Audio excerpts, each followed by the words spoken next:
Минасан конnichiwa. За өнөөдрийн хүртэл бол N1 төвшин, N2 төвшин, бас N3 төвшний бүх дүрмүүдийг монгол тайлбартаагаар YouTube сувагтаа бэлтгэн оруулсан байгаа, тайлбарласан байгаа тийм ээ.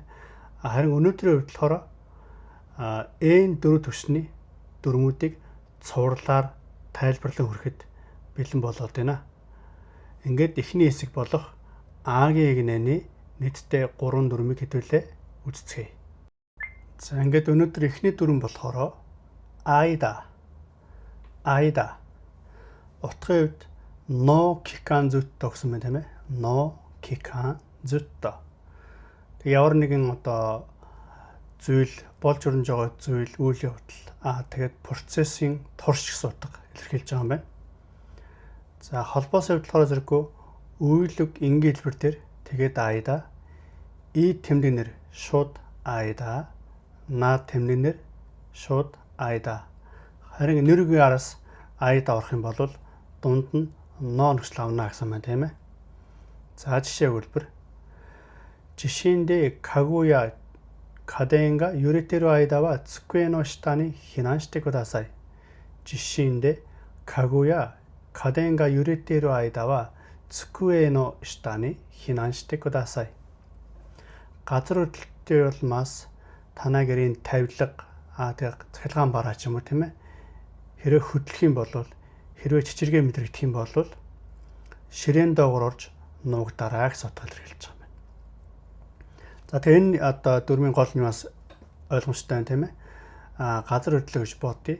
Ямар чичиргээ мэдрэлээ гэж боддох юм бол газар хөдлөлт дуусах хүртэл яг нь зөтто ширээн доороо нуугдараа гэж санаад хэлж байгаа.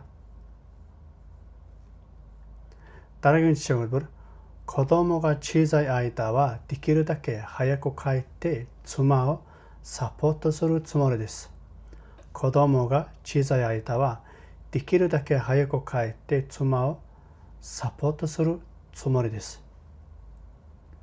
За хүүхэд маань ингээд нялх жаахан байгаа энэ үед болохоор аль болох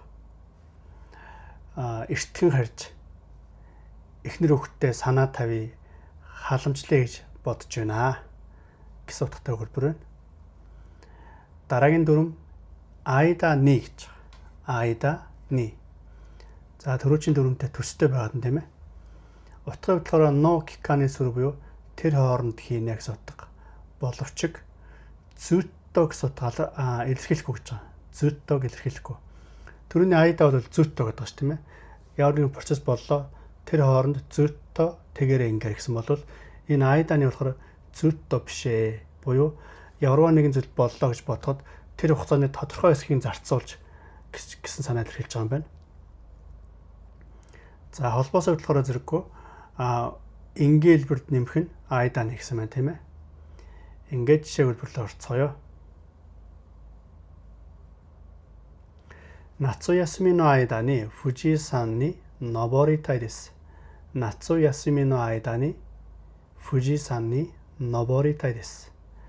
За зуны амралтынхаа үеэр Фужи уул руу авирмаар байгаа, гармаар байгаа. Тэгэхээр зэрэггүй нь болохоор нөгөө зүтто биш гэдэг нь энэ дээр гарч ирж байна тийм ээ. Яагаад гэвэл зуны амралтынхаа турш эсвэл зунжингаа гэсэн санаа илэрхийлээгүй. Зуны амралтынхаа хугацаанд аль нэг өдөр нь цаг зав гаргаад тийм ээ төлөвлөгөө гаргаад Фужи уул руу авирыг гэж бодож байгаа гэсэн санаа илэрхийлж байгаа юм байна. Дараагийн жишээ хэлбэр Том санто ханашитари асондари шитэру аида ни каре no koto ga suki ni natta. Том санто ханашитари асондари шитэру аида ни каре no koto ga suki ni natta. За Том сантай ингээд гоё ярилцаад цуг ингээд тоглож наадаад хөгжилдөөд тийм ээ ингэж явж явах процесс дундаа болохоор түүнд би татагдж эхэлсэн, түүнд сайн болж эхэлсэн, тэр над таалагдсан гэж орчуулж болох нэ. За өнөөдөр хамгийн сүүлийн дүрм овару гэж. Овару. Утгын хувьд болохоор доосано оварио аравасо. Ямар нэг үйлдэл тийм ээ үйлдэлийн дуусч байгааг илэрхийлнэ гэсэн утга илэрхийлж байгаа. Гэхдээ энд нэг анхаарах зүйл байгаа.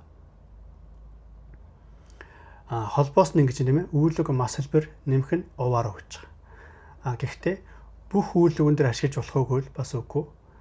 За дуудлын тайлбар нараа хэдүүлээ тийм ээ.